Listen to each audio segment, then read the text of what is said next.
Merci Laurent. On a laissé T'en quelques prie. minutes. Bonjour à tous, merci d'être présents, d'être connectés. Nous allons vous présenter une nouvelle étude de l'Observatoire avec notre président de l'Observatoire, Laurent Bezosi, à qui je donnerai de temps en temps modestement la réplique, histoire de donner le temps de souffler. Merci Jeanne, bonjour à tous et à toutes. Pour tous ceux qui sont habitués de nos rendez-vous entre midi et deux que propose l'Observatoire depuis quelques années, vous êtes peut-être certains d'entre vous un peu surpris. En général, effectivement, le duo n'est que masculin puisque je le faisais avec Jean-René Moreau, qui était le président de l'Observatoire. Il a souhaité donc prendre un petit peu de distance avec cette présidence et donc désormais c'est moi qui en assume grâce à la volonté de mes collègues du conseil d'administration de la MNT J'ai qui eu le l'honneur patron, là, je viens de la... de présider l'Observatoire. Voilà, Jean-René nous rejoindra dans un autre format, puisqu'il sera président d'honneur de l'Observatoire, donc ça sera toujours un des quelques visages de l'Observatoire.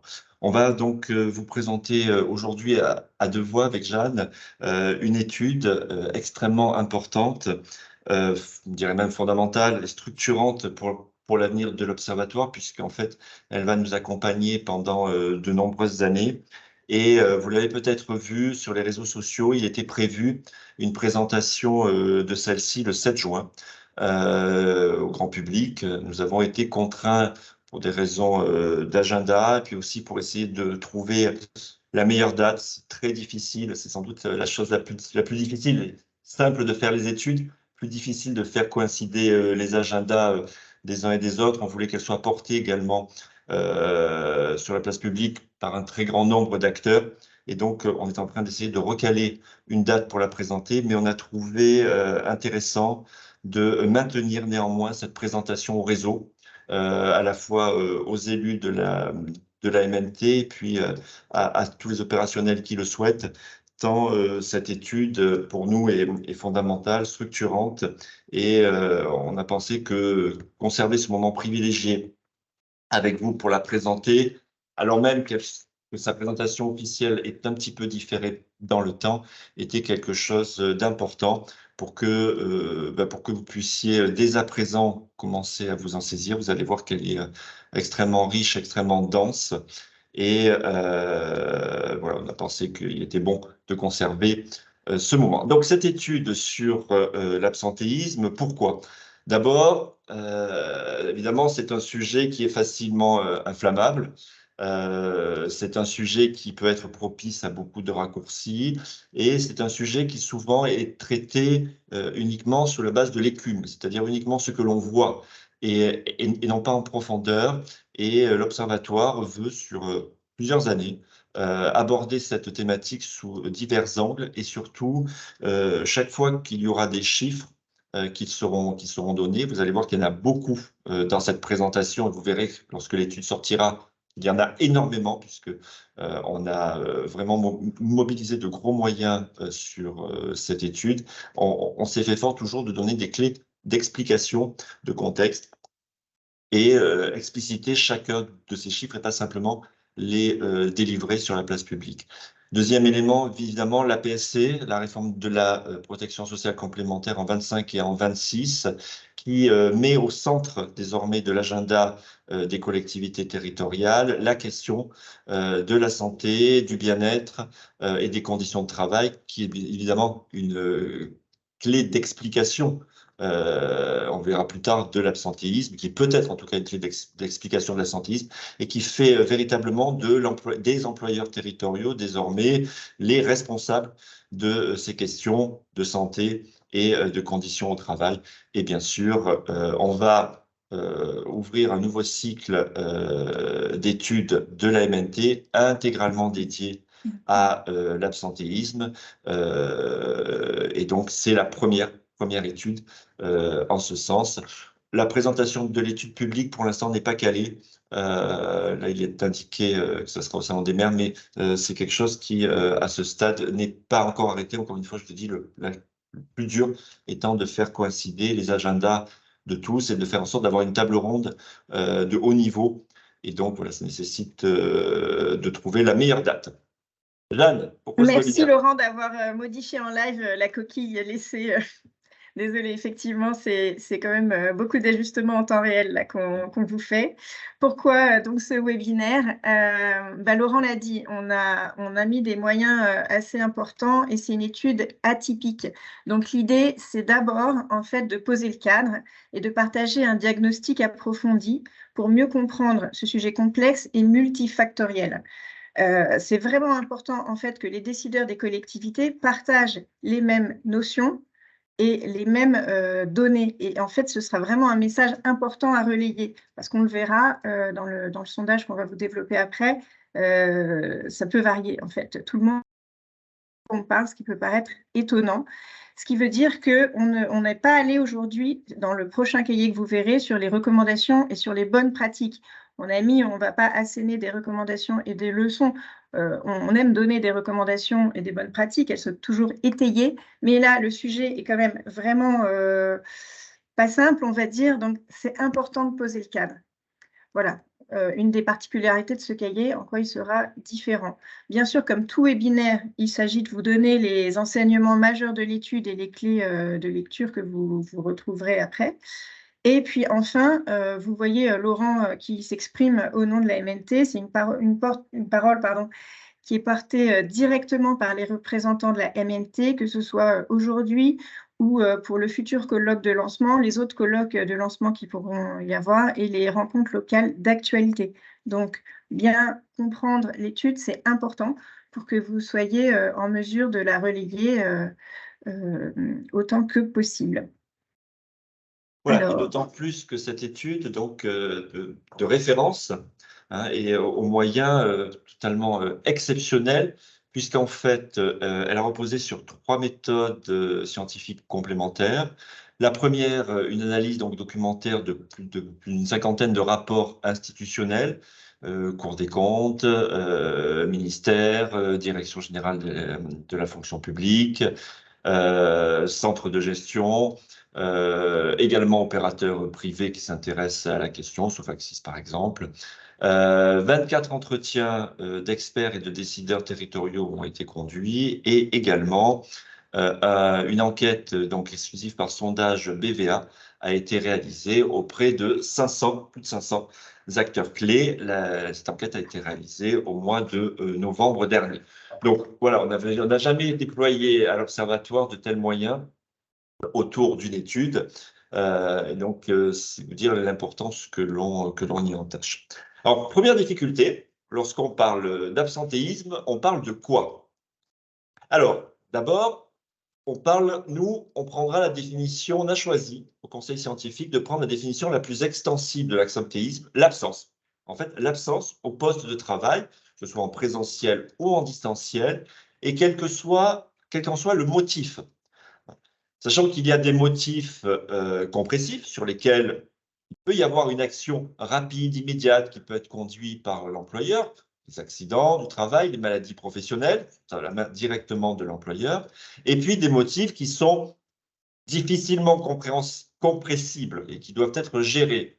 Les épidémies saisonnières, les événements de la vie courante des agents, la question des congés maternité, la question aussi tout simplement des congés payés. On a voulu, nous, intégrer les droits sociaux dans la question de l'absentéisme, donc c'est-à-dire congés payés, formation, activités syndicales ou par exemple délégations mutualistes également font partie de cette question. Et en fait, de cette rubrique, pardon. Et en fait, la relation entre, on a voulu aussi bien marquer la relation qu'il pouvait y avoir entre la qualité de vie au travail, la prévention avec la problématique de l'absentéisme. Donc, en réalité, définition la plus large possible et évidemment, question à entrée multiple, puisqu'à partir de l'absentéisme, évidemment, on questionnera la qualité de vie au travail et la prévention.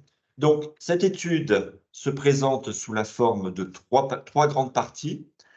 La première, donc ce qui est le suivi de l'absentéisme dans les collectivités. La deuxième partie autour des facteurs de l'absentéisme. Et puis, une troisième partie sur la question de la gestion humaine des carrières. On verra qu'il n'est pas si simple en réalité que ce que parfois on peut le présenter. Donc, la première partie, le suivi de l'absentéisme dans les collectivités. Jeanne. Alors, le premier constat qu'on peut faire avec le sondage qu'on a fait avec BVA, c'est qu'il ressort que l'absentéisme est plutôt perçu selon une approche comptable. Le taux d'absentéisme est plus souvent considéré comme un indicateur budgétaire ou financier à 55% de l'ensemble des répondants qui étaient donc des élus, des DG, des DRH et des acteurs médicaux, à savoir médecins de prévention et conseillers de prévention. Donc plutôt un indicateur budgétaire et financier à 55%, plutôt qu'un outil de pilotage RH à 47%. Les taux sont proches, mais il y a quand même une petite nuance. On vous a mis aussi que 60% des décideurs administratifs, donc DGS et DRH interrogés, ont un suivi régulier de l'absentéisme. Bon, on a choisi de le voir plutôt sous un angle positif, même si on n'émet pas de jugement, mais disons que c'est déjà ça. En nuance, on peut savoir que dans le suivi régulier, il est au moins trimestriel à 58% des répondants et à 35%, il est mensuel selon les décideurs administratifs, donc quand on resserre un petit peu la focale. Ce qui est intéressant de savoir, c'est que les modes de calcul sont très variés. Il n'y a pas de norme nationale en fait dans la territoriale pour compter l'absentéisme d'un point de vue national. Il y a donc une multiplicité d'approches qui entraîne une multiplicité d'indicateurs. Dans tous les rapports qu'on a épluchés, on vous a dit qu'il y en avait 56, mais au total, il y avait une centaine en fait, de documents étudiés. Dans les rapports institutionnels de la FNCDG, du CNFPT, de la Cour des comptes, qui parlent de l'absentéisme au niveau national dans la territoriale, il n'y a pas de taux. Il y a seulement des nombres de jours d'absence. Donc, c'est quand même quelque chose d'assez frappant, à mon sens, de voir que finalement, pour avoir des taux, on passe sur une mesure d'acteurs privés, comme va le dire Laurent. Et justement, le privé, comme dans le public, les tendances sont en fait un peu les mêmes.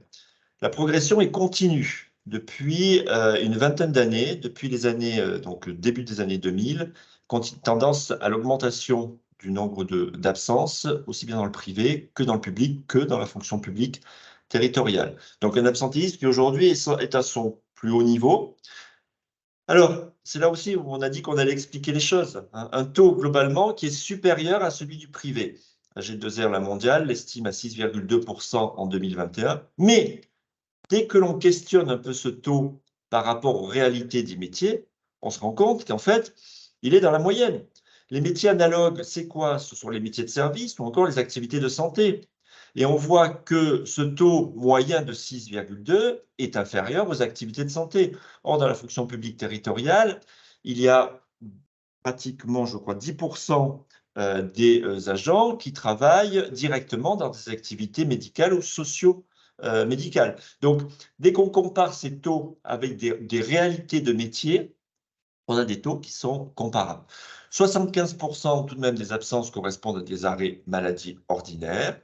Le taux d'exposition, alors le taux d'exposition, c'est le nombre d'agents absents au moins un jour, hors absence sociale, bien sûr, hors absence de droits sociaux. Il est de 50% en 2015 et 40% en 2021, c'est-à-dire qu'il baisse. En 2015, il y avait un agent sur deux qui au moins avait posé un jour d'arrêt maladie dans l'année. Il n'y en a plus que 40%, 4 sur 10 en 2021. En revanche, la gravité des arrêts progresse chaque année puisque on est passé donc de 49 jours à un peu plus de 50 en 2021. Bien sûr, ce sont des moyennes. Derrière tout cela, il y a des réalités extrêmement différentes.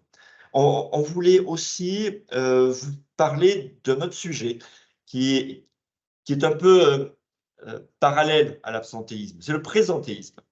Alors, le présentéisme, c'est l'agent qui est présent, mais pas vraiment d'activité, ou en tout cas en activité un peu réduite. Donc, il peut être présent de façon contemplative, c'est-à-dire présent arithmétiquement parlant, juridiquement parlant, mais faisant autre chose que l'activité pour laquelle normalement il doit être présent, soit présent stratégique, c'est-à-dire des présences qui sont valorisées dans nos pays latins, mais fortement dévalorisantes dans les pays du nord de l'Europe, tels que arriver tôt, partir tard, uniquement pour montrer qu'on arrive tôt et qu'on part tard et qu'on a beaucoup de travail, ou encore des présences d'agents qui sont malades. Et forcément, s'ils sont malades, ils sont moins ou pas du tout, parfois en activité, mais certains pour des raisons parfois financières, tout simplement, parce qu'on verra que c'est une vraie clé, peut-être c'est une des clés d'explication à l'absentéisme, ne peuvent pas tout simplement être en arrêt maladie pour des raisons parfois uniquement financières. Cela, en 2016, a affecté 41% des agents territoriaux qui ont fait un acte de présentéisme pathologique, 43% des salariés du secteur privé. Donc, on voit qu'on est sur des chiffres qui sont à peu près comparables à la matière. Alors, les signaux faibles de l'absentéisme, on vous a mis le manque de perspective dans la progression de carrière, le manque de sens trouvés dans le travail sont en particulier identifiés par les décideurs administratifs pour 28 et 24%. Et donc, on vous a mis au niveau collectif et au niveau individuel ce qui relevait de ce manque de sens ou ce manque de perspective. Au niveau collectif, c'est bien sûr le turnover, ce sont les mouvements sociaux, les tensions qui peuvent exister au sein d'une équipe entre collègues, la diminution des activités collectives informelles depuis la crise du Covid. Il y en a effectivement beaucoup moins, ou depuis la réfaction des budgets aussi, on organise peut-être moins de séminaires, moins de moments de rencontres, d'échanges qui font le plaisir de se retrouver ensemble.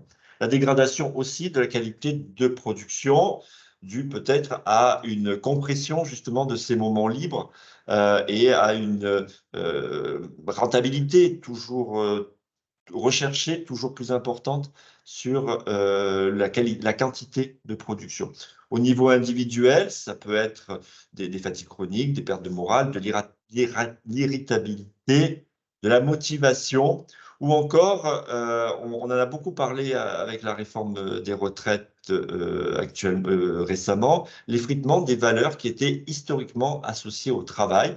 La valeur travail aujourd'hui est re-questionnée par, alors on a dit les jeunes générations, mais c'est vrai, de façon assez brutale. Hein, on voit que, par exemple, le CDI n'est plus la recherche première des jeunes générations, mais également des personnes qui sont aujourd'hui en activité autour de la quarantaine. On l'a vu dans les derniers débats qui ont eu trait à la réforme des retraites.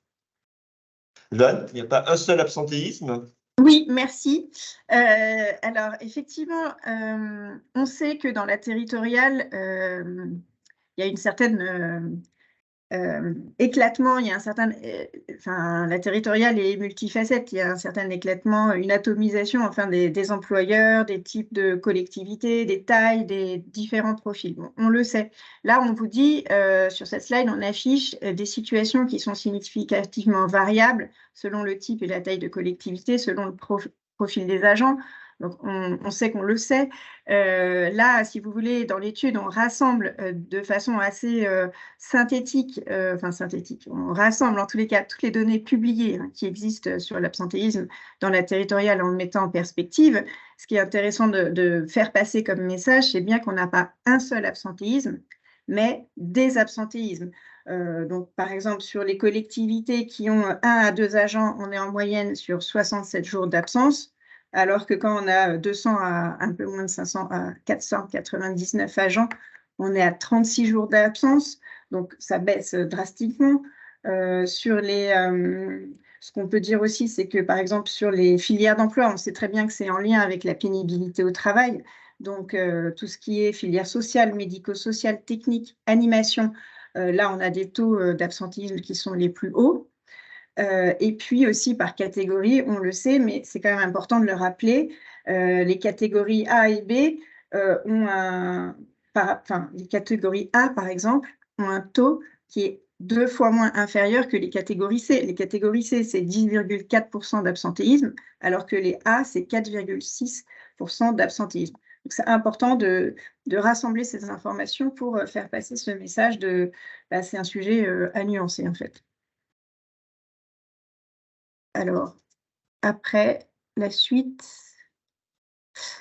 Ce qui est important, donc du coup, de relever sur l'absentéisme, merci, c'est que bien plus qu'un indicateur, c'est un révélateur.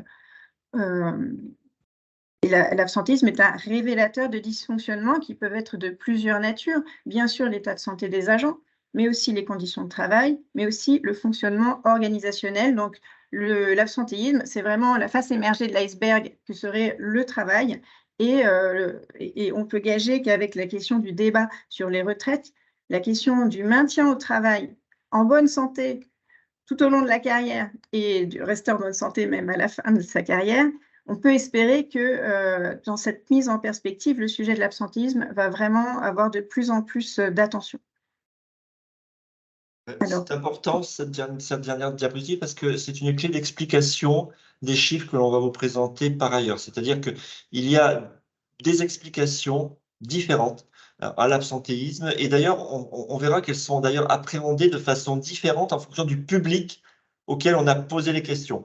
Élus, d'une part, décideurs, alors décideurs, c'est DG et DRH des collectivités ou encore personnel médecine du travail, enfin, voilà, personnel en charge de la santé au travail. Et donc, on verra que ce qui est cité en premier est un petit peu différent, et ça fait la transition avec la deuxième partie, les facteurs de l'absentéisme, donc le multifactoriel.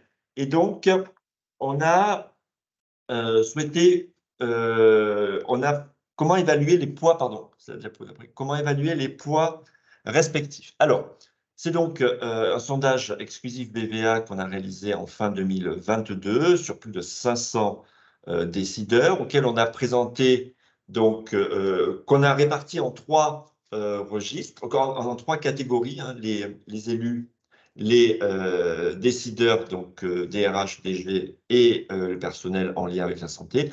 Et on leur a présenté 27 facteurs. On a préidentifié 27 facteurs possibles qui viennent expliquer l'absentéisme, qu'on a regroupé dans 3 registres différents. Les facteurs qui tiennent de l'agent, des agents territoriaux, par exemple la santé, c'est un facteur personnel. Les facteurs qui tiennent à l'organisation et aux ressources de la collectivité et des facteurs qui sont externes à la collectivité elle-même, qui tiennent compte plutôt de l'environnement des collectivités. Et pour chacun donc, de ces facteurs, on leur a demandé de noter sur une échelle entre 1 et 10, et les résultats ont été synthétisés, donc ce sont des moyennes sur 10 que l'on va vous présenter, et le sondage a été réalisé donc selon une méthode des quotas avec un échantillonnage raisonné, c'est-à-dire qu'on a parfois, compte tenu de la faiblesse de la représentativité d'une strate, on l'a corrigé pour tenir compte de ces éléments. Et donc, on voit que les 10 principaux motifs ont des notes extrêmement serrées, voire quasiment équivalentes. Tout ça tient en réalité dans un mouchoir de poche. Pour les élus, les premiers facteurs d'explication sont d'abord des facteurs externes, tels que externes à la collectivité, tels que la réduction des moyens financiers, ou encore l'augmentation du coût de la vie, ou encore l'augmentation des missions qui ont été confiées aux collectivités territoriales. Donc pour les élus, le premier facteur, la première typologie d'explication, vous le voyez, c'est la colonne de gauche, ce sont des explications plutôt externes à la collectivité. Alors que pour les décideurs administratifs et pour les acteurs médicaux, on a plutôt des explications qui tiennent soit à l'agent lui-même, une fragilité de santé personnelle, par exemple, des agents, soit à l'organisation de la collectivité elle-même, une charge de travail importante, trop importante sans doute, un climat général dans la collectivité qui est dégradé et un sentiment d'usure, qu'il soit d'ailleurs physique ou moral. Donc, les clés d'explication sont alors à la fois homogènes, parce que quand même, dans les trois catégories, on retrouve des facteurs qui sont cités et qui sont cités en général au niveau de la moyenne, légèrement dessus, légèrement en dessous. Donc, quand même, tout ça est assez resserré. Mais néanmoins, hein, on peut identifier plutôt des explications, des facteurs mis en avant par les élus, majoritairement externes à la collectivité, alors que les décideurs et les acteurs médicaux mettent en avant d'abord des éléments qui sont propres à l'agent concerné, son état de santé, ou alors à l'organisation elle-même de la collectivité. Donc, on a voulu prendre 2-3 exemples sur les tableaux qui suivent pour remarquer les positions respectives de certains facteurs. Le premier qu'on a voulu travailler, c'était le sentiment d'usure au travail. Et vous allez voir que il est cité donc par les trois, c'est la diapositive d'après, Jeanne, par les trois. C'est Inès, pardon, vas-y, si tu peux Bon, passer la Inès, pardon, slide. Inès. Il est cité donc par les trois catégories, à la fois par les élus, par les décideurs et par les acteurs médicaux. Simplement, il n'est pas cité à la même place. Vous voyez que dans la première colonne, vous le retrouvez 4,7 un peu en bas hein, du top 10, alors que vous le retrouvez en numéro 2 chez les décideurs, sentiment d'usure, 6,1, et vous le retrouvez même en numéro 1 sur les acteurs médicaux. On a fait ce travail également sur le climat général de la collectivité, hein, donc élément là interne à la collectivité. On voit que les élus, il est sur la moyenne, 4,9, alors que les décideurs, il est en dessous de la moyenne. Il est à 5, mais il arrive en explication au milieu de tableau. Et par contre, pour les acteurs médicaux, c'est un élément extrêmement important puisqu'il arrive en deuxième position. Voilà. Le Non, juste troisième, que... Oui, vas-y, finis. troisième élément qu'on voulait mettre en avant, qu'on voulait travailler, c'était la charge de travail. Là aussi, on voit que elle est citée à peu près au même niveau par les trois catégories de personnes qui ont été interrogées, 4,9 pour les élus, 5,7 pour les décideurs administratifs. On considère que une charge de travail excessive peut être une clé d'explication à un absentéisme important. Et pour les acteurs médicaux, la charge de travail arrive en 1, 2, 3, 5e position avec 4,7. Voilà. Donc, des perceptions, des facteurs identifiés par les trois catégories, mais avec des perceptions d'importance qui ne sont pas totalement alignées en fonction de la catégorie de personnes que nous avons interrogées. Tu voulais rajouter quelque chose, Jeanne?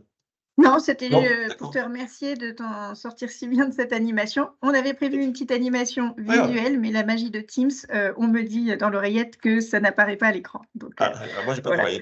travaillé.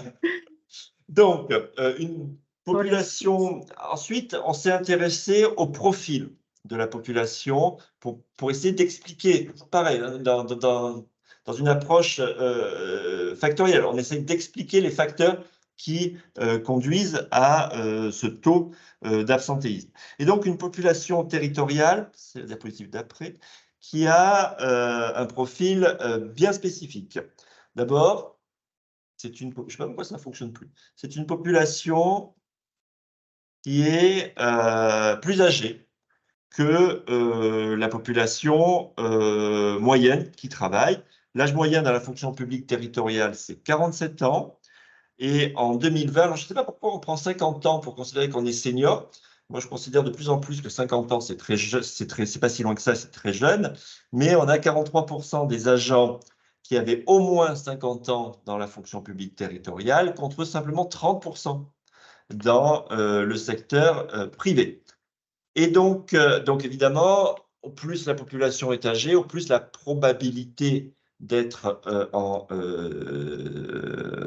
absence, en arrêt maladie, est importante. Hein. L'âge des agents, c'est le 4e motif d'absentéisme pour les décideurs administratifs et le 7e, on va le retrouver, pour les acteurs médicaux.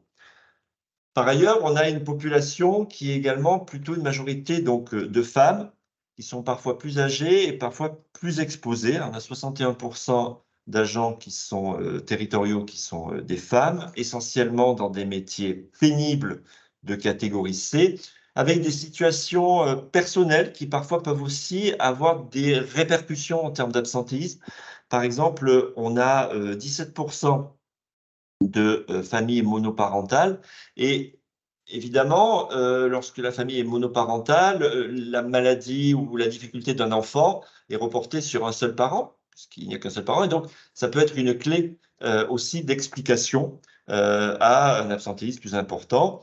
Et bien sûr, on le sait encore sociologiquement dans la société française, les femmes sont plus en pointe pour l'éducation et la garde des enfants en général, et même si les choses évoluent, et des enfants malades en particulier. Voilà, donc ces facteurs, j'allais dire un peu démographiques, sont également une clé importante d'explication à l'absentéisme dans les collectivités territoriales. C'est dommage parce qu'on a quelques graphiques, ça pourrait être intéressant de les passer, c'est la diapo 20. Voilà, je ne sais pas si c'est possible. C'est le cas. C'est bon. C'est possible, on peut la passer? Et on y est là sur la On y est, diapo. ah ben moi je ne vois pas, voilà. Alors, donc, merci. Les conditions de travail sont complexes, sont difficiles, et il y a une surexposition au risque dans la fonction publique territoriale. Et je trouve que ce graphique, c'est pour ça que je voulais vraiment qu'on nous le montre, il est criant de vérité, et surtout, il montre bien que, vous voyez, le vert, c'est l'exposition à plein de risques, et vous voyez que le vert, c'est la fonction publique territoriale, et pour chaque risque, il est supérieur au secteur privé et supérieur à l'ensemble des actifs, que ce soit en matière sonore, en matière thermique, en matière d'intempéries, d'agents biologiques, d'agents chimiques, de contact réservoir humain ou au contact d'un réservoir humain, on est systématiquement au-delà, hein, très largement, dans la fonction publique. Donc, ça cumule tous les risques. C'est une étude donc qu'avait menée l'ADARES. Et par ailleurs, on l'a dit, exposition donc à des risques réels, physiques, tangibles, mais aussi exposition à des risques psychosociaux. Et alors, ça s'appelle désormais des facteurs psychosociaux de risque, c'est les anciens RPS. Et on l'a dit dans une précédente étude de l'Observatoire, il y a même des agents dans la fonction publique territoriale qui cumulent les deux risques, alors qu'en général, ils sont plutôt dissociés. Hein, les cols blancs RPS, les cols bleus TMS.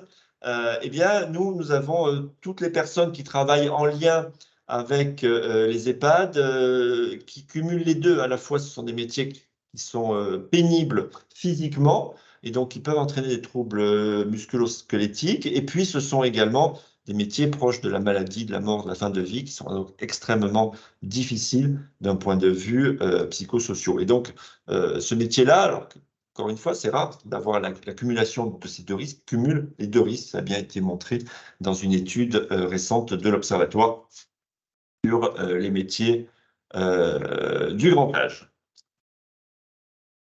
C'était donc les facteurs. Je me permets juste, oui. Laurent, pour compléter, ce qu'on développe aussi dans l'étude, c'est effectivement le concept de polyexposition, où maintenant, de plus en plus, on voit ce que tu décrivais, Laurent, de cumul de tous les risques. Et pour 94% des personnes qui travaillent. Donc, c'est important, effectivement, de voir cette multiplicité des risques. Ouais, on a aussi, qu'on a un petit peu passé sous silence, la multiplication des temps partiels dans la fonction publique territoriale ou encore les horaires décalés. Alors, on n'est pas les seuls à avoir les horaires décalés, mais tout de même, tous les agents qui travaillent dans les SDIS ont des horaires forcément décalés. Et cela entraîne forcément un peu de lassitude. Parfois, on se sent un peu seul, voire de la fatigue, évidemment, puisque le corps humain est fait pour dormir la nuit et être éveillé le jour. Et lorsqu'on on le contraint à l'inverse, évidemment, ça a un retentissement sur sa fatigue et sur sa productivité. Et donc, ça peut entraîner évidemment des problèmes d'absentéisme plus marqués. On a également la question, notre facteur, qui est celui des situations donc, financières, qui sont à la fois plus instables et plus basses. Donc, on vous a mis quelques chiffres. En 2020, le salaire moyen net en France pour le secteur privé était à 2500 euros, 2518 euros, 2378 euros dans la fonction publique. Alors, c'est naturel hein, que le salaire soit un petit peu plus bas dans la fonction publique, c'est historique, et c'est la contrepartie de la sécurité de l'emploi, très souvent. Donc, ce petit écart-là n'est pas particulièrement significatif. En vrai, ce qui est significatif, c'est l'écart avec la fonction publique territoriale. On est à 500 euros d'écart mensuel net entre le secteur privé et la fonction publique territoriale. Et si on voulait même aller un petit peu plus loin et ne parler que des contractuels, alors là, on est à pratiquement 800 euros, à 1747 euros. Donc, on vous a donné les chiffres, c'est-à-dire moins de 15% par rapport à la fonction publique, moins de 18% par rapport à l'ensemble des salariés français, moins 20% par rapport au secteur privé. Et donc, si vous mettez ça au regard de l'inflation actuellement et au fait qu'il y a en France un salaire qui est indexé sur l'inflation, en partie en tout cas, c'est le SMIC. Et donc, par le rehaussement régulier du SMIC et par le fait que les autres indices, eux, ne sont pas réévalués, si, ils ont été réévalués de 3,5% après une décennie de gel. Donc 3,5%, évidemment, ça ne compense absolument pas l'inflation des 10 dernières années. 2% par an sur 10 ans, c'est 20% quand même d'inflation, et ça ne compense pas les 7% que l'on connaît aujourd'hui. Et ça a pour conséquence un tassement des bas des grilles, où vous aviez des agents qui avant étaient au-dessus du SMIC et qui, au bout de certaines années, avaient fini par arriver à être au-dessus du SMIC. Et comme le SMIC est remonté, eh bien, ces agents se retrouvent au niveau du SMIC, ce qu'on appelle un tassement des grilles. En termes de motivation, c'est un petit peu difficile pour ces agents. Et puis, en termes également de subsistance, puisqu'on est sur des rémunérations qui sont faibles, ces rémunérations en bas de vie, et qui peuvent avoir pour conséquence des aléas, et qui peuvent avoir pour conséquence un renoncement aux soins, différer des soins, et entrer dans une précarité financière qui peut être accentuée par les aléas de santé, puisque à cela, à ces rémunérations plus basses, s'ajoute un deuxième phénomène qui est un peu moins connu dans le privé depuis 2011, mais qui dans le secteur public est bien connu et bien connu à la mutuelle, qui est la diminution de revenus lorsqu'il y a passage en demi-traitement, lorsque les agents sont en maladie au-delà de 90 jours d'arrêt de maladie en année glissante. C'est la raison pour laquelle nous avons nos assurances prévoyance. Mais pour les agents qui n'ont pas souscrit ce type d'assurance, évidemment, non seulement l'absentéisme pour maladie les met également dans une situation de précarité financière, et c'est un cercle un peu vicieux qui s'instaure. Là, pour les conditions liées aux organisations. Oui, je clôt cette deuxième partie rapidement sur les conditions qui sont liées aux organisations. La slide suivante. Bon, la slide suivante donc, vous parle des conditions qui sont liées aux organisations, à savoir, on a un contexte budgétaire contraint et une accélération des transformations. Alors, je ne sais pas pourquoi ça ne passe pas, désolée. En fait, le contexte budgétaire contraint, au regard de notre sujet, on sait qu'on a des difficultés de recrutement, de non-remplacement, de report de la charge de travail sur les collègues et ou du retard dans l'exécution des missions, ce qui peut aussi entraîner en interne incompréhension, découragement, colère. Donc, c'est un contexte qui est assez, voilà, assez contraignant. Et puis, une accélération des transformations. On l'a dit aussi dans d'autres études, comme l'étude sur les DGS, enfin, c'était très bien exprimé, on a vraiment des agents territoriaux qui sont même plus exposés au changement d'organisation que dans le privé. Pourquoi on vous le dit? C'est que dans l'étude citée par Laurent tout à l'heure, l'étude Summer de la DRS et l'étude Conditions de travail, risques psychosociaux, pardon, de 2016, donc une étude de référence en matière de pénibilité, on avait 13,3% des agents territoriaux qui déclaraient avoir vécu une restructuration ou un déménagement de leur administration et 23,9%, donc quasiment 24% qui déclaraient avoir vécu un changement dans l'organisation du travail au sein de leur établissement. Et en fait, ces deux chiffres que je vous ai cités, donc 13,3 et 23,9, ils sont à comparer à ceux du secteur privé qui sont en dessous à 12,2 et à 19,9. Donc on voit que, comme disait tout à l'heure Laurent, il y a une surexposition dans la territoriale par rapport aux autres, par rapport au secteur privé sur les points que je viens de vous citer. Et donc les TMS et puis les facteurs psychosociaux de risque, comme on dit nouvellement pour les RPS, sont des conséquences possibles en fait des formes d'organisation du travail. Donc là, j'étais censée être à la slide 23 et passer à la slide 24. Donc désolée si ça bug. Pour la troisième partie. Pour la troisième partie.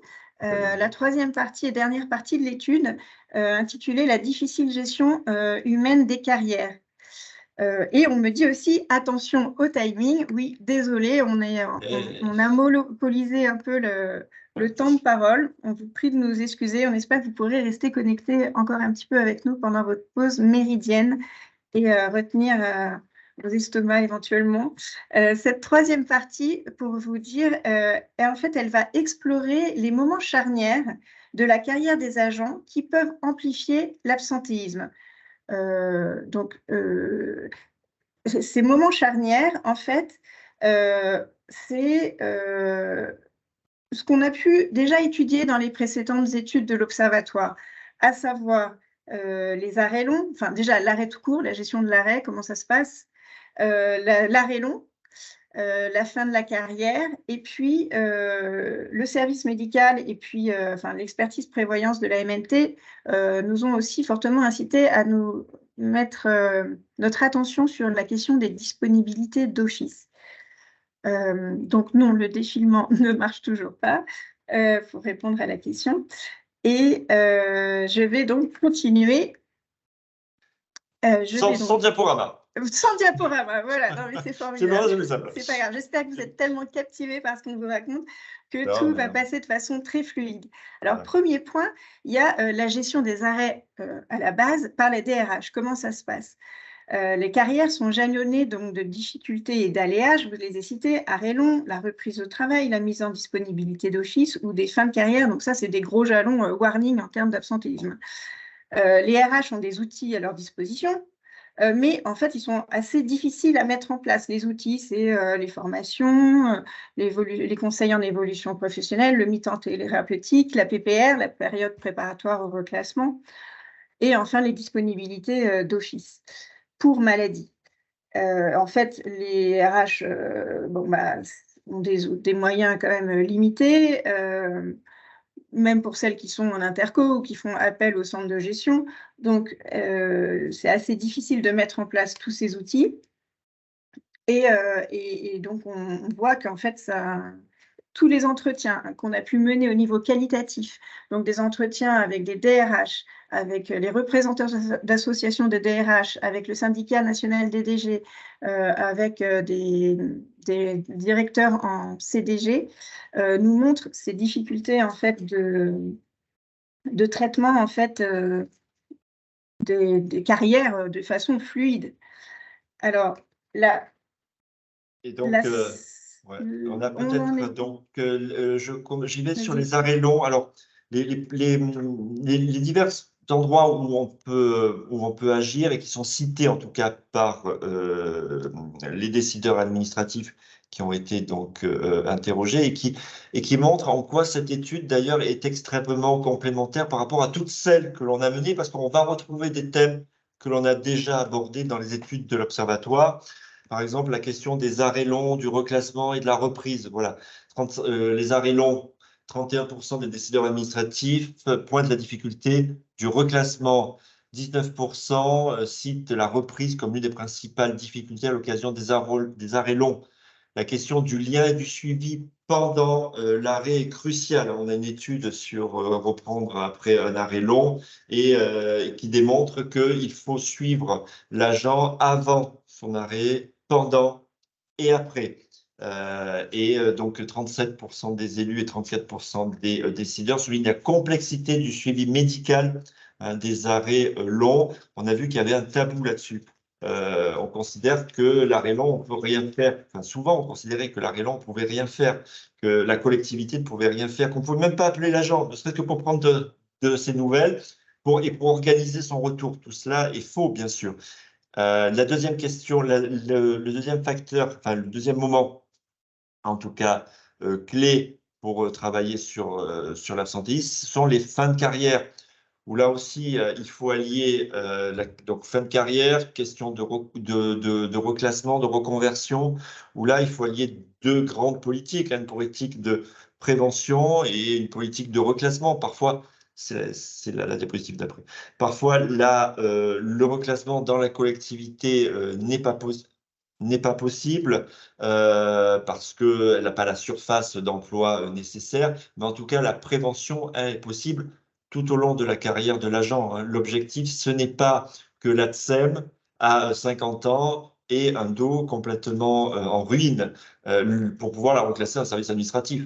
L'objectif, c'est que l'ATSEM exerce son activité avec les gestes et postures nécessaires pour préserver son dos, et à la fois donc préserver sa santé et pouvoir finir sur son emploi. Donc la prévention joue un rôle extrêmement important lorsque, notamment dans les petites communes, hein, on n'a pas la possibilité de reclasser parce que les emplois n'existent pas. Si une collectivité avec grande taille, effectivement, les reclassements sont possibles parce qu'il y a beaucoup de mouvements sur cette collectivité. Une collectivité de faible taille, il y a peu de mouvements. La question également des mises en disponibilité d'office, hein, qui constitue une sortie au-delà des congés maladie, longue maladie ou affection longue durée, mais qui présente quand tout de même quelques inconvénients en termes d'avancement, puisque lorsque l'agent est en disponibilité, il n'a plus droit à avancement, et en termes également de cotisation carrière. Pour un décideur sur deux, déclaré avoir déjà eu des agents en disponibilité d'office, c'est-à-dire une fois qu'ils ont épuisé tous leurs droits à congé maladie, et 35% des acteurs interrogés indiquaient qu'au moment où ils étaient interrogés, ils avaient un agent en disponibilité, soit 1 sur 3 selon le sondage MNT.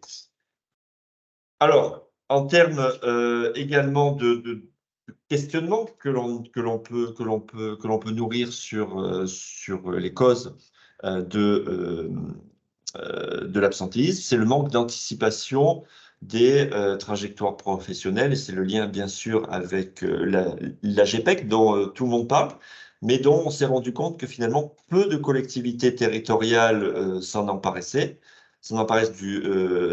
du sujet, peu en tout cas le mettaient en œuvre.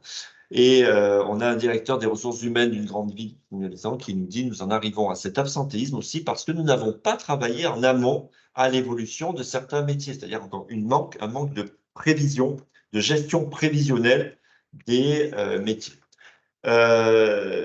Également, on a questionné sur plus de la moitié des acteurs territoriaux pensent que le renforcement des compétences RH hein, est une priorité. Et on va soumettre sans doute, enfin on va travailler une idée là-dessus qui serait autour du développement du binôme élu DRH. Et parce que en fait, on s'est rendu compte que parfois, ces problèmes d'absentéisme étaient même au cœur même des directions des ressources humaines et que les craquages, c'est un chef de service de médecine de prévention qui nous le dit, les craquages les plus importants que je vois concernent les DRH eux-mêmes. Donc, il y a là aussi une question à se poser sur comment est-ce que on renforce les DRH et comment est-ce qu'on renforce aussi les ressources médicales qui sont liées. Jeanne, tu veux dire quelque chose là-dessus? Oui, c'était juste sur le binôme en fait élu DRH et c'était Ouais. aussi que on voit dans le sondage en fait parfois des divergences. Enfin, c'est normal, l'élu est pas sur des questions techniques, donc c'est vraiment important que l'adjoint RH ait vraiment cette alliance avec son DRH. Et on sait que depuis l'établissement des lignes directrices de gestion, l'élu, avec sa direction générale, doit définir une stratégie en matière de ressources humaines. Or, on sait également que seuls 15% des collectivités ont arrêté une gestion prévisionnelle de l'emploi et des compétences. Donc, c'est vraiment important d'avoir cette alliance. Et je te laisse finir sur les ressources médicales à renforcer. Oui, donc bien sûr, on a un constat, hein, tout le monde le sait, le partage, la pénurie de médecins du travail en général, la difficulté de recruter des médecins dans les collectivités territoriales. Une fois qu'on les a, la difficulté d'avoir une formation spécifique fonction publique territoriale à ces médecins, et parfois également un dialogue, alors on a mis insuffisant parce qu'on on est poli, mais parfois il est inexistant entre les collectivités et les conseils médicaux. Alors, il y a eu une réforme en 2022 qui a consisté à fusionner les deux conseils, le comité médical et la commission de réforme. Et bon, c'est une réforme plus organisationnelle que fonctionnelle. Et on le sait, nous, à la MNT, mais en général, tous les mutualistes le savent, qui portons la prévention comme un outil majeur hein, de politique à mettre en œuvre pour éviter le développement de pathologies, en général, pathologies professionnelles en particulier, ont du peine à se déployer dans les collectivités. Il y a un manque de moyens et d'ambition. Bon, on peut espérer que le plan santé au travail 2022-2025 apporte quelques réponses et de solutions. On verra, on est attentif, on est optimiste, mais force est de constater que jusqu'à présent, tout de même, la prévention a été le parent pauvre de la politique, des politiques RH en général dans l'ensemble des collectivités. Et en général, c'est nous, hein, les mutualistes, qui portons cette politique de prévention dans les centres de gestion et dans les collectivités territoriales. C'est un peu notre ADN. Au terme de cette présentation, pardon effectivement pour avoir un petit peu débordé sur votre pause, mais on voudrait faire deux constats. Le premier, c'est que l'absentéisme, c'est un indicateur et que cet indicateur, il se pilote. C'est pas un simple chiffre que l'on lance, c'est un chiffre que l'on doit documenter, que l'on doit regarder, que l'on doit suivre mois par mois, trimestre par trimestre ou année par année, et que l'absentéisme, c'est aussi un signal d'alerte. Ce pilotage et ces seuils doivent être une opportunité, en fait, c'est là, je crois, le plus de notre étude par rapport à ce qui existe, pour engager une réflexion collective. L'enjeu, c'est de faire l'usage le plus opérationnel possible de ces chiffres, de les mettre en perspective avec les indicateurs internes qui sont disponibles, tels que le climat social, l'engagement des équipes, et les données également que l'on a nationales, sectorielles ou territoriales. Et alors, je ne sais pas s'il faut s'en réjouir ou pas, mais je vais vous donner quelques chiffres lorsqu'on demande aux acteurs territoriaux où leur collectivité se situe en matière d'absentéisme. 48%, donc 1 sur 2, jugent que le sujet est globalement bien traité. Donc, si on voit le verre à moitié plein, on peut se dire que c'est plutôt pas mal. 1 sur 2 considère que c'est bien traité. Néanmoins, il y a 16% qui estiment qu'il reste pas mal de choses à faire, mais il y a aussi un tiers qui considère que le plan de marche n'est pas encore abouti, et pire, il y en a 10% qui considèrent qu'ils n'y voient absolument pas clair dans ce qui est fait en matière d'absentéisme dans leur collectivité.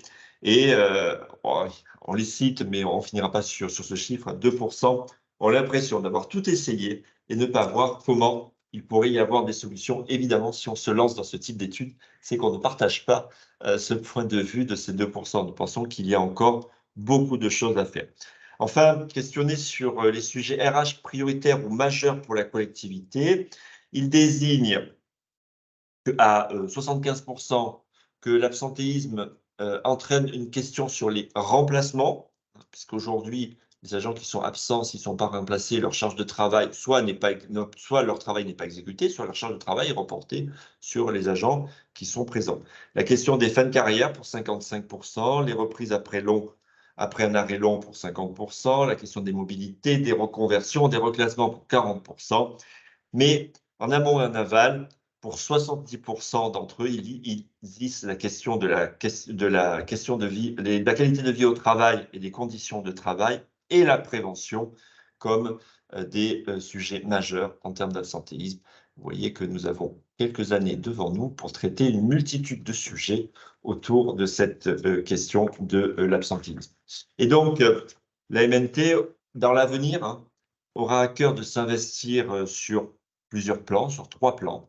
Aider à l'élaboration d'indicateurs communs pour piloter la gestion des arrêts. C'est la conclusion de notre première étude. Il n'y a pas d'indicateur commun dans la fonction publique, en général, fonction publique territoriale en particulier, et donc il n'y a pas de pilotage de la gestion des arrêts, puisque chacun a ses indicateurs et qui ne sont pas vraiment pilotés, ils sont simplement délivrés. Approfondissement de la compréhension de l'absentéisme en soutenant diverses études. Et enfin, un suivi enrichissement des préconisations issues des rapports élaborés par les pouvoirs publics sur cette question. Voilà ce que l'on pouvait dire désolé, 1 heure, c'est vrai, pas 45 minutes, mais vous avez vu, c'est une étude qui n'a rien à voir avec les précédentes, qui est d'une ampleur extraordinaire, avec énormément de chiffres. Donc, elle sera sans doute disponible à la rentrée, Jeanne? Ah ben, on On espère. s'engage sur la rentrée. Voilà, toute on façon, s'engage il y sur aura la une rentrée. communication interne pour Voilà, vous donc vous en tenir au avez courant. vraiment la primeur absolue bien avant la sortie. On aura l'occasion d'en faire une beaucoup plus courte, parce qu'on ne me laissera pas 1 heure à l'Assemblée générale pour présenter ce que je viens de vous présenter là dans un mois. Et également un groupe de travail avec le réseau sera constitué pour son appropriation complète. Voilà ce que je voulais vous dire, ce qu'on voulait vous dire avec Jeanne, avec toute l'équipe de l'Observatoire qui a travaillé, qui a beaucoup travaillé sur cette étude, les opérationnels, les collègues du conseil scientifique. On est assez fiers. C'est notre première présentation, donc pardon pour les petits cafouillages qu'on a pu avoir, mais on a voulu vous faire cette présentation le plus rapidement possible, de telle sorte à ce que vous puissiez très vite appréhender tous les concepts, les indicateurs, les chiffres, une partie des chiffres. En tout cas, là, on essaie de vous présenter ceux qui nous paraissaient les plus parlants. Il y en a beaucoup d'autres, évidemment, dans cette étude relativement volumineuse. Et qui marque un petit tournant dans l'Observatoire et qui conserve quand même ses études historiques, mais qui rajoute ce fil conducteur, ce fil d'Ariane qu'on va tirer pendant quelques années encore. Merci à tous d'être restés connectés jusqu'à présent. Je n'ai pas vu de main levée ou d'interpellation. Bon, je pense qu'il y a des choses assez importantes. Si, je vois quelqu'un qui lève la main. Allez-y. Alors, oui, bonjour à tous. 2 signalements. Vous avez précisé que vous présenteriez au Salon des maires cette étude. sous quelle forme, visio, conférence, ça pourrait être intéressant sur le plan local. Et la deuxième remarque, est-ce que, je vais faire un peu sourire quand même, est-ce qu'on a une montée en charge lors des renouvellements des élections municipales ou interco de l'absentéisme? Je vais répondre à la première question en tout cas. En fait, non, ça aurait dû être supprimé du diaporama. On n'est pas sûr encore aujourd'hui de le présenter en marge du Salon des maires. On va essayer de se caler sur les agendas des personnes que l'on veut avoir autour de la table. Donc, ça sera peut-être un peu avant le Salon des maires. Aujourd'hui, ce qui était prévu, c'était une présentation mixte, à la fois un auditoire d'une centaine de personnes autour d'une table ronde et relayé évidemment par Teams, enfin par un dispositif de visioconférence pour que ça soit accessible au plus large public un peu partout en France. La deuxième question, je ne sais pas, Jeanne, ça pas été... Est-ce que la temporalité n'a pas été étudiée, je crois, des absences, si, au cours des mandats? On a repris vraiment en série longue toutes les études publiées par ceux qui font la mesure de l'absentisme depuis longtemps. Donc, pour les citer, c'est Sofaxis sur la territoriale. Il y a aussi Avasu avec l'association des DRH des grandes collectivités. Nous, sur les séries longues, ça ne ressort pas en tant que tel. Après, moi, je suis d'accord que le changement d'équipe, ça a un impact, on est bien d'accord. Après, l'impact, il n'est pas forcément juste dans les 6 mois, il peut s'étaler aussi. Donc, il y a un côté un peu subjectif, mais merci pour l'intérêt. Je note la question de l'impact du changement d'équipe. Par contre, c'est un vrai facteur un peu différenciant avec la fonction publique d'État, c'est-à-dire qu'à changement d'équipe municipale, changement de pratique RH, ce qui est quand même un petit peu moins connu dans la fonction publique d'État. Alors, on pourrait me dire un changement de ministre, changement de pratique, mais c'est pas exact. Dans la fonction publique d'État, il y a quand même une continuité de la pratique RH qui va au-delà des changements de majorité ou des changements de ministère, parce que les directeurs généraux d'administration ne changent pas forcément, parce que les cultures sont assez sont les mêmes, alors qu'il peut y avoir parfois des virages un peu secs en matière de politique RH qui peuvent être conduits à l'occasion d'un changement de majorité. On le connaît bien, hein. Et effectivement, c'est une source d'instabilité. Ça peut être aussi, on a dit, l'absentéisme est vraiment extrêmement multifactoriel. Ça peut être une source d'explication à certains types d'absentéisme. Tu as raison. Ouais. Merci. Merci beaucoup. Merci. Au revoir. On va libérer les collègues. Libérons. Merci en tout cas. Merci beaucoup. Au revoir. Merci d'avoir pris sur votre temps de post-déjeuner. Merci à tous et à toutes. Très enrichissant. Merci. Bonne journée. Plaisir de vous retrouver. On vous retrouve bientôt. Jeanne, au revoir. Au revoir, merci à tous. Merci, à bientôt.